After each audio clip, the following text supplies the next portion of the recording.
On fait maintenant maintenant le point sur la situation à Laronge avec Ernst Jeudi qui est déjà avec nous.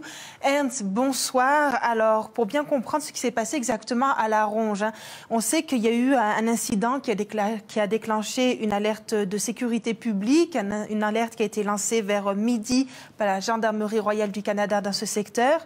L'alerte a été levée hier après-midi, mais vous êtes avec nous ce soir pour nous expliquer exactement ce qui s'est passé. Alors, on vous écoute. Effectivement, Zoé, l'incident s'est produit vers 11 h hier. Une voiture noire qui roulait à grande vitesse a refusé de s'arrêter pour un contrôle policier. Et la GRC a donc engagé une poursuite. Le chauffeur du véhicule a continué de rouler jusqu'à tourner devant une allée de résidence située près de chemin Farouzev. Le chauffeur a eu le temps de prendre la fuite, mais un policier l'a donc poursuivi à pied. Un deuxième homme qui était resté dans la voiture est sorti avec une arme à feu. Il a tiré en direction du véhicule de la police et du policier qui était donc resté sur les lieux.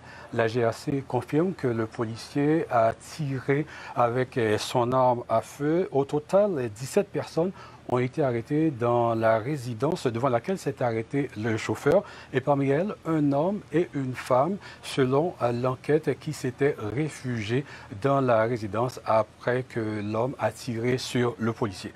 La GRC précise que sur ces 17 personnes arrêtées, 15 ont été libérés sans accusation. Le tireur, lui, il est toujours recherché. Et une autre femme qui se trouvait dans la voiture est portée disparue. La GRC précise qu'il y aura une enquête policière et l'enquête va continuer sur Far Reserve Road pendant tout le temps que dure l'enquête.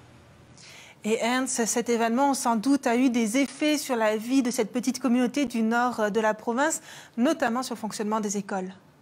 Oui, 3 écoles de la division scolaire Northern Lights sont en confinement et ceci tout le temps que va durer l'enquête. Toutes les portes extérieures sont verrouillées et aucune activité extérieure n'est permise pour l'instant. Et par ailleurs, Zoé, l'incident s'est produit hier lorsqu'il y avait un festival pour enfants. Il y avait aussi des ventes de garages dans la communauté.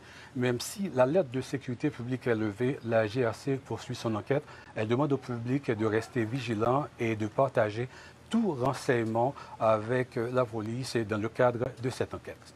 Et bien sûr, la prudence avant tout. Si jamais on aperçoit cette personne, on ne cherche pas à l'aborder, on ne s'en approche pas. On appelle le 911, on donne les renseignements. Merci beaucoup, Ernst. C'est une situation que nous continuons de suivre sur l'ensemble de notre plateforme à Radio-Canada. Bonne soirée. Avec plaisir.